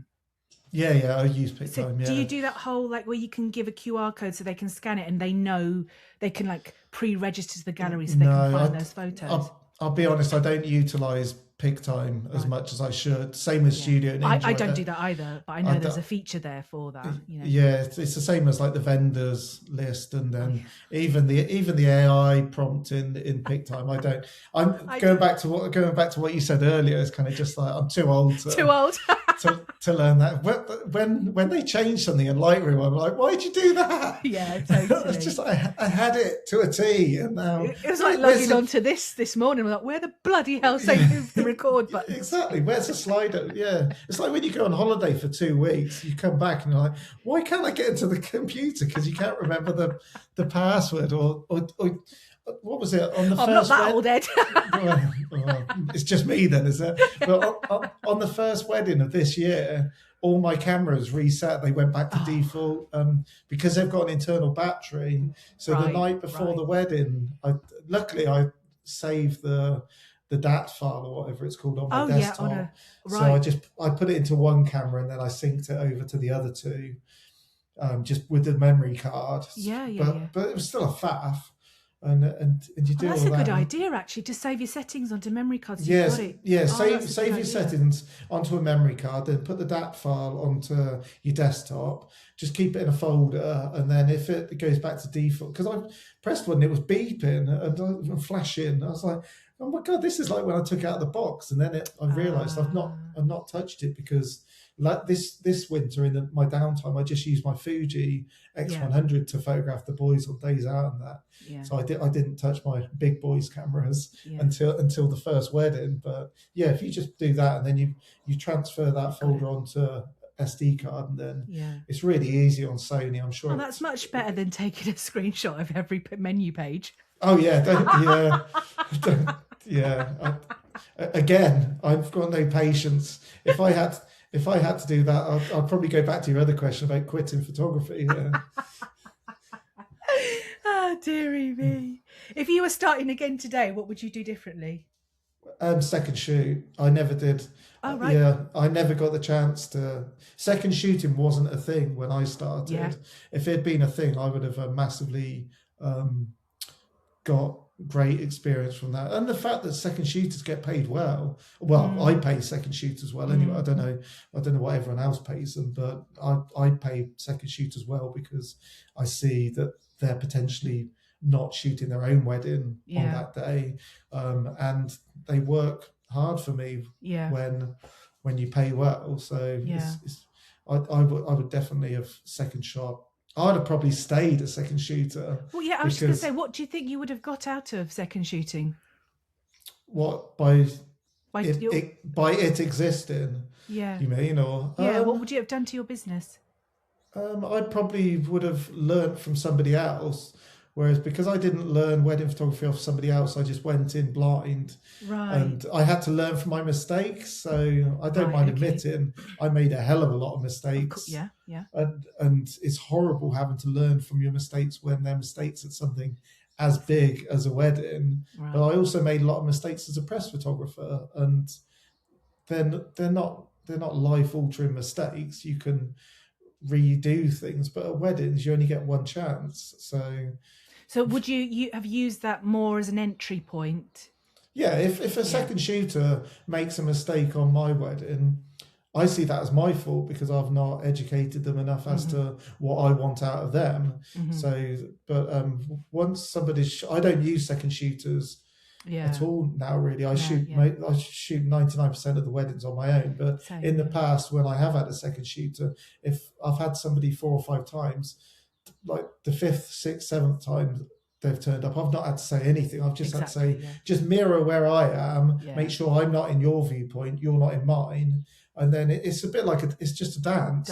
Yeah. When you've got a second shooter that you gel really well with, the day goes quick, you have a laugh, and sometimes I really miss not having a wedding photographer. The wedding that I shot in Boston a couple of weeks ago, there was 2 videographers, and I didn't know they were going to have a videographer until the day before, and I got on really well with them, and they were just local guys, and they shot exactly the same way as me, and I don't get the impression that in America a lot of photographers are really laid back, because they were kind of just like, oh, you're really hands off, aren't you? And I was kind of just like, oh yeah, I'm like kind of like 95% documentary and 5% stylish portraits. Yeah. And they were just like, oh, they did keep saying, oh, when are we going to do the portraits? When I was just like, when the light's nice, and they're like, well, okay. Oh, right, okay. So in America, I think stuff is a bit more not strict, but a bit more formulaic and planned. Whereas I've always been, the less I know,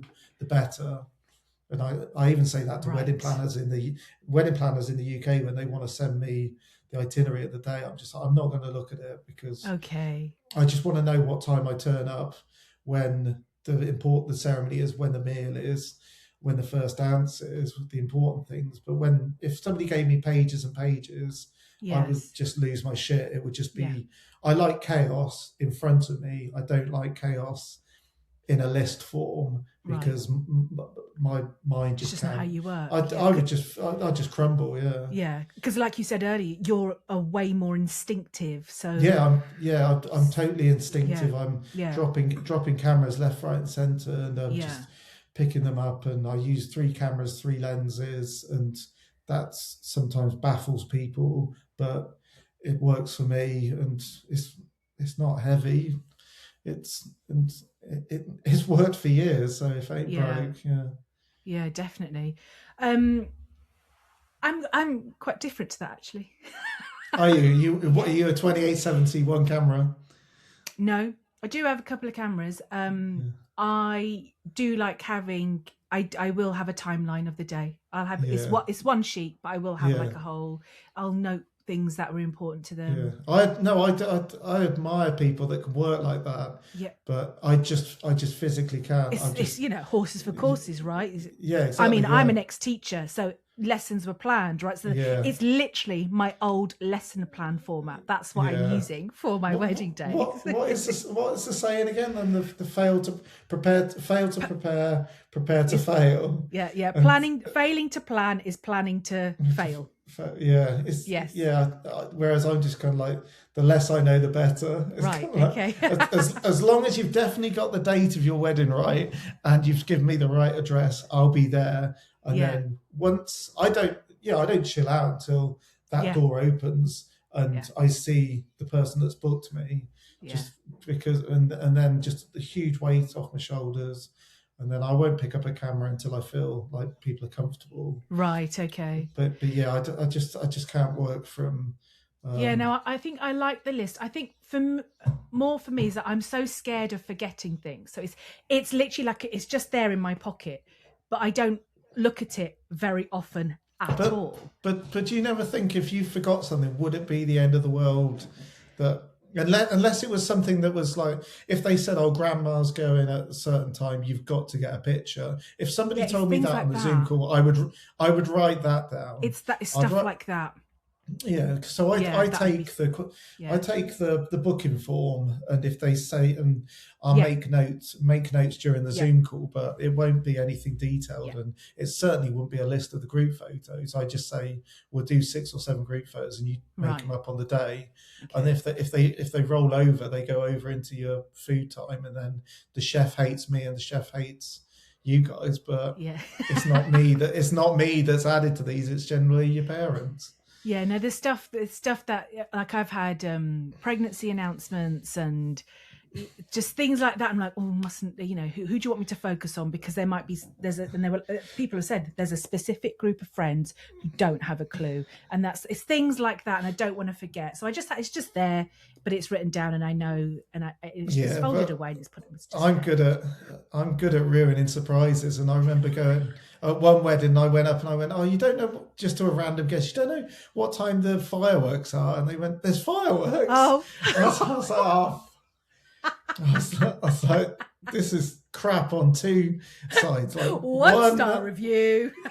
Yeah. And I went, "Please don't go and tell anyone." And so not only were the fireworks late, I had ruined the surprise to one guest. Yeah. See, that's the thing. I would be so scared. Yeah, it's the same with family dynamics. There's nearly so many people are separated now. And the thing is, that's how my family was. So I'm very conscious of that as well, because it's no longer that. Does everyone get on? Is it going to be awkward if I say, "Oh, come on, look like you like each other"? I've said that before, and they actually don't like each other. Yeah, so. Exactly. Yeah, and I'm just like, can you make sure they sort themselves out where to stand? I'm not arranging people. You're adults. Yeah, you know who you want to stand next to. Like, but the amount of times I've said this and I've tried to educate, and I've just been like, it is like herding cats. And then on the wedding day, the couple are just like almost having an argument, and then they look at me, and then I kind of I'm just like, this is why I said to you, I don't like doing group photos. I'll do the important ones, and then they'll just say, "Oh, Mum," it'll always be, "Oh, Mum, we really don't want to. This is why we booked Ed. This is why he told us he doesn't like doing group." And I know since losing my mum, and I wish there were more photos of my mum existed, that I know certain group photos are important. Yeah. So when some people even say to me, "We don't want any group photos," and I'm like, well, at least let's do the big one, so that all boxes are ticked then. But it's their wedding day. They think they know best, and I've touched wood. I've not had a complaint for a long time, and I think because if I was a grumpy sod, you'd probably get more complaints. Yeah, no, I agree. Off of, but some people want everything. We can't give them everything because everything's a lot. Yeah, and again, and that's your filtering system when they come through the door, right? You're not my client, because it's just not going to happen. It's an expectation that I won't be able to manage. Yeah, you want perfection. You don't want me. I had that once at a wedding fair.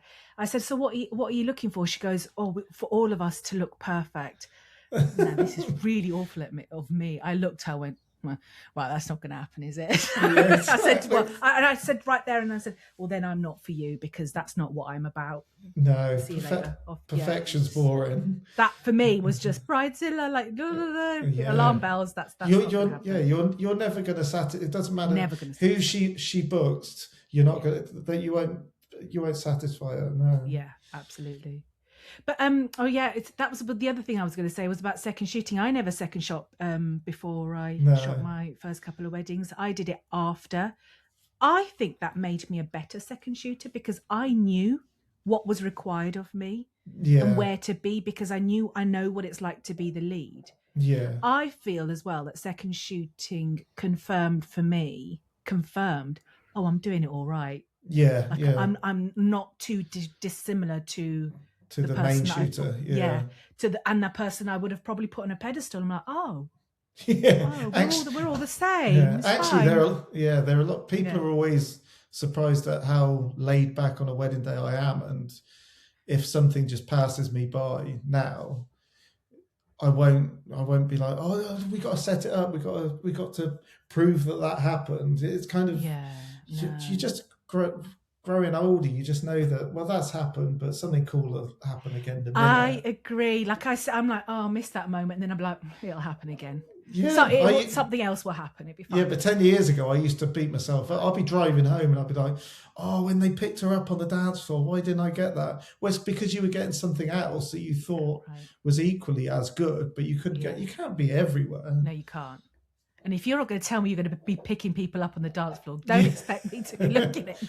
I know. Well, that Boston one of the guests jumped into the swimming pool with his suit on, and I was photographed, and they also had somebody doing tattoos there. So I was photographing somebody getting their tattoo, and we heard this way, and then I just looked at the videographer, and we turned around, and I went, "Did you get that?" And he went, "No." "Did you get that?" And I went, "No." And he was like, "Well, at least both of us didn't get it." Yeah, it never happened. Yeah, but then I spoke to the guy that jumped in with the suit on, and I said, "Oh, why didn't you come and get us?" And he goes, "Oh, I did think, shall I go and get them? But I could see you were busy." Oh, bless. But it wasn't. But again, it just wasn't meant to be. It wasn't. Yeah, exactly. Yeah. Well, and plenty of other cool things happened after that. Exactly. And sometimes, like I met a couple the other day. They're like, they were talking about one of the guests, and they went, "The one who jumped off a tractor." I went, "What?" They went, "Did you see that?" I was like, "No, I don't remember that happening." But I also think I remember my dad saying this, because my dad was into photography, and so growing up, I'm the cliche. Yeah. Growing up, we had cameras. My dad did a bit of wedding photography with his uncle and stuff like that. So, and he always used to say, "Take a photo, but also live in the moment," because you tend to remember the bits that weren't it. So when you see your photos quite quickly after the event, you'll remember the photo more than you remembered the event. And I think sometimes there are moments of the day that weren't meant to be they just needed to be in here in your brain and needed to be recalled, and not have a photo to rely on to spark. No, I agree. Do you know what I mean?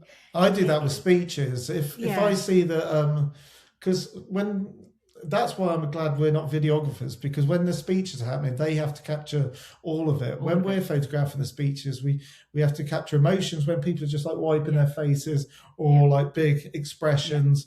But if somebody's saying a heartfelt story or something, or they're wishing that their mum or they're wishing that their dad was that's when I just put the camera down, and I sometimes have to put the camera up to hide the emotion, hide my face, hide my emotions, because. But I'm a massive advocate of capture the moment, don't ruin the moment. It's all about knowing when to step away, and I like capturing a moment and then wandering off without that person knowing that I've even photographed it, and then them getting it in the gallery and they're like, Jesus Christ, we didn't even know that you were in the same room when I was when that was happening. Do you know one thing that's been really, I think just one thing that's been quite clear from our conversation is no is as important as yes. Oh yeah, There's been so many instances in business, in the work that we do, no is as powerful as yes. Oh, totally. Yeah, I haven't.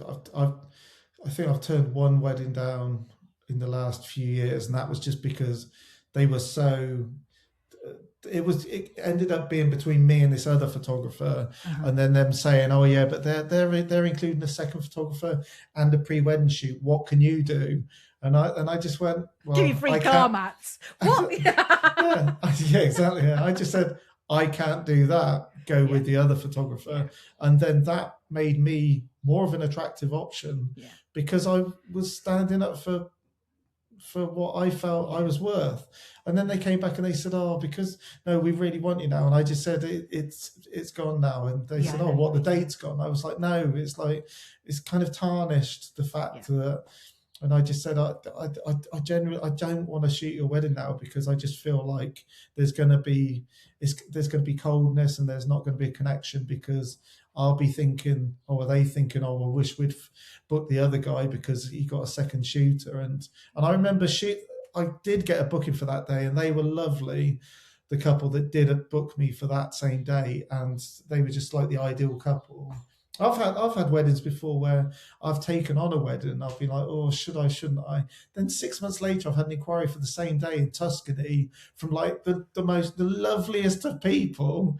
And then I've had to say, "Oh God, no, I'm not available." Then I've looked down, I've been like, "Oh yeah, it was that couple that tried to haggle me down." Yes. It always happens that way. Just always happens. Gut feeling, stick to your guns. Yes, absolutely. 100%. Now, you've given me so much of your time. Thank you. Thank you so. I could talk to you for ages. We must meet for coffee, actually, and chat more. Good old walk around Rutland. Yeah, absolutely. I should arrange a little East Midlands Rutland Water walk. Definitely.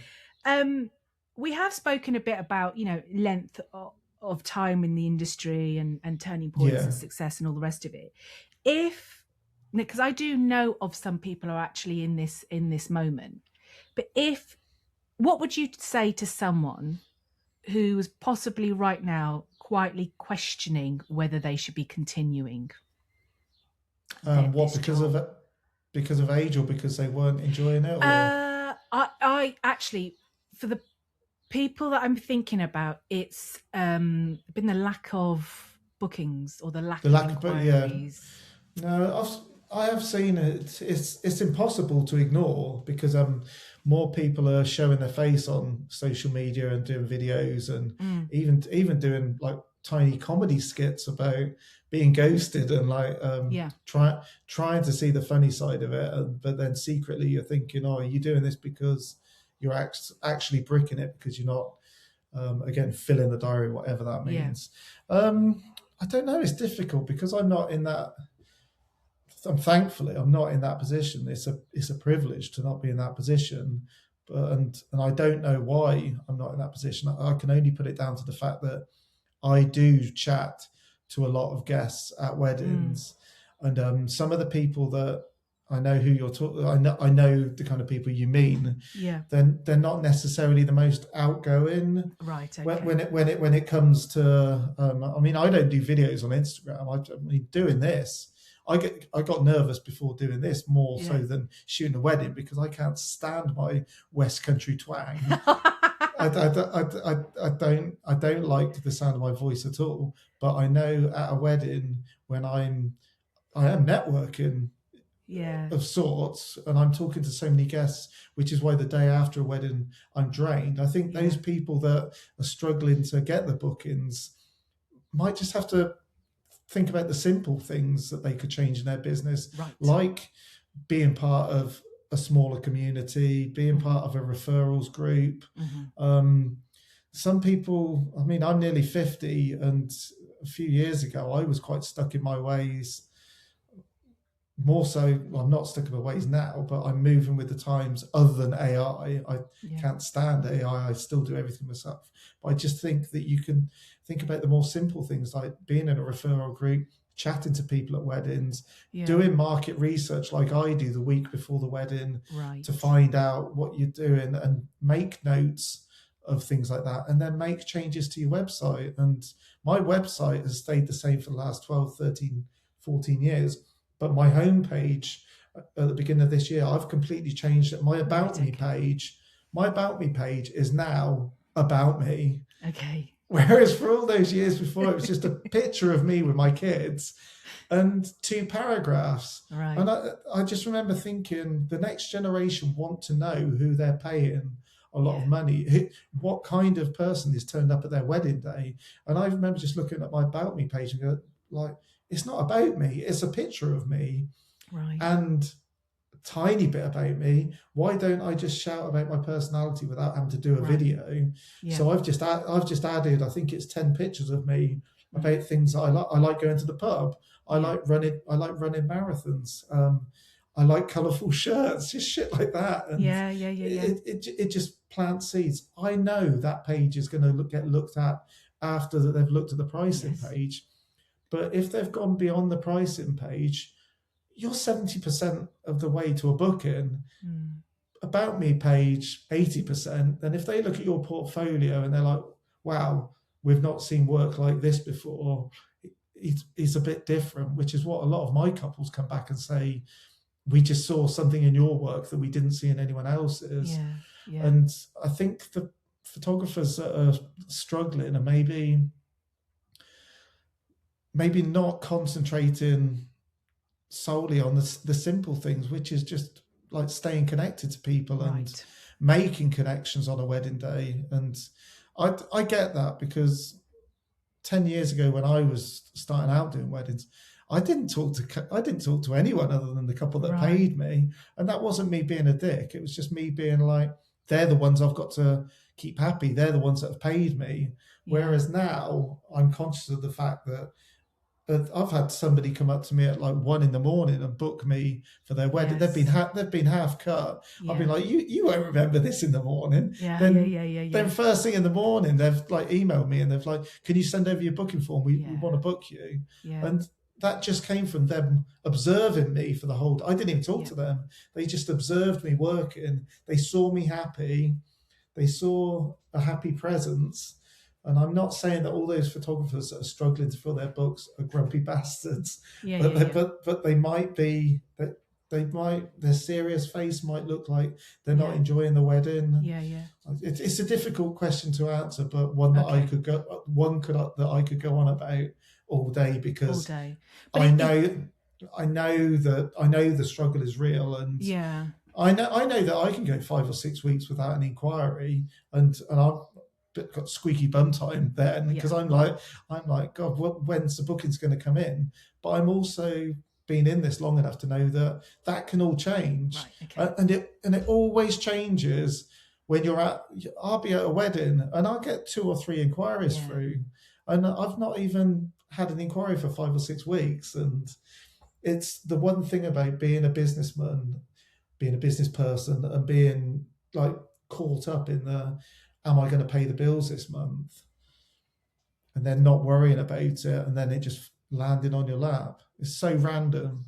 Yeah, that's perfect, because I think that's pretty much what you can, like, to hold steady. Like it things come Yeah. around, it will change, it can change, and like Yeah, you just say, hold your nerve. hold your nerve, and Yeah. do some quiet reflection. Have a tweak. Lean Yeah. into who you are more. If you are quieter, lean into the quieter aspects and Yeah, push and that side more. take accountability of yourself as well. Yes, I massively, I didn't want to go down the film route. The first 7 years of my career, I was on film. Right. I don't miss those days at all, being in a dark room covered in chemicals Yes. till 3 a.m, then starting my shift again at 8:30. I thought, oh God, we're going backwards here. But Yeah. then I just thought, if I don't follow the trend, or if I don't give couples what they're getting from all the other photographers, I'm going to get left behind. Yeah. So in that split second, I was the grumpy old stereotypical male photographer that just moaned about change. But I changed it, and now I bloody love shooting film again. And this is the other thing. I also think, when it comes to things like trends, when you see that, actually don't knock it till you've tried it. Like, try it, and if it does work, it's working. If it slots in, go with it. But and it won't be here forever. It won't be here. It will be here for a few years, and it'll be the next thing.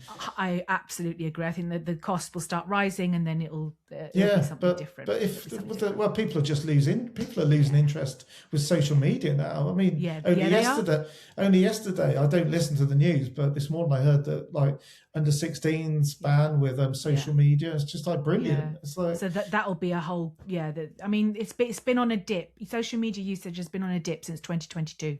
It's been declining. Yeah, nobody sees my Instagram post. The only people that like my Instagram posts are couples that have booked me in the past. Their weddings are coming up, or photographers. Yeah. It's because I do workshops and other stuff, and you kind of just like, it's got to the point now where I just want to be a wedding photographer and enjoy photographing weddings. And when you just feel like you're only talking to photographers on your Instagram, that's kind of when you have to question what you're putting out, because you're kind of just like, who am I? I want to be I don't want to be inspiring other photographers. I want to be and lining their pockets. I want to be building traction and getting couples to book me. So, but then that's when you'll get recommended off the couples that you've booked, and that's why pick time's good. You look at a pick time gallery, and it just polishes a turd. Yeah, I know. Pick time does. You just look at it, even the slideshows that you can make on it, and then you can make a reel out of it. The little videos they're doing now. They're so cute. They're of the finished gallery. It just automatically it's beautiful. It's never been easier. There's no excuse to not do it. And sadly, the photographers that might be struggling are just, they're not being proactive, or it's easy to be negative, and then you get stuck in that rut. And I've been stuck in that rut more times than I've been burnt out. And he's still here, folks. He's still here. still punching my way out of the sand. But it's one of those things, though. I think that's really inspiring, and I think those who are struggling, that's what I want to sort of have you on, and to show, like, come on, we can still and people still ghost me all the time, and I find it. I'm thankful of people that ghost me, because it means that I'm not wasting their time by shooting their wedding, because they clearly found somebody else that's more aligned with them or fits them. And I don't think that comes down to an age thing. I feel fitter and better now than I did in my 20s, but it's also one of those things. I'm probably more creative as well, and you just keep on top of trends, and whether you want to follow trends or whether you don't.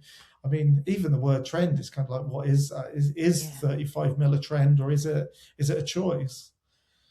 It's definitely a choice at the firing range. Yes, definitely. Give me a rifle. Anyway, Ed, thank you genuinely, thank you so much for being on here. And I'm also looking forward, if we don't meet up in the meantime, I'm looking forward to seeing you at 9 Dots later. Because you are speaking there this year, so that I'm looking forward to that. So, really looking forward to that. Yeah. Good. Well, thank you very much anyway. See you later. No worries. Take care. Nice to chat to you. Bye. And you. If something in here got you thinking, let me know. Drop me a message on Instagram at Gina Fernandez Photography. If you're listening on Spotify, you can drop me a comment on the episode, and there's always a poll in the show notes. I love hearing your take. And hey, if you're enjoying the pod, a quick rating or review really helps. We all know engagement really helps. If you fancy jumping on an episode to chat all things business or wedding world highs and headaches, send me a DM. I'm always up for a good conversation. Catch you in the next one.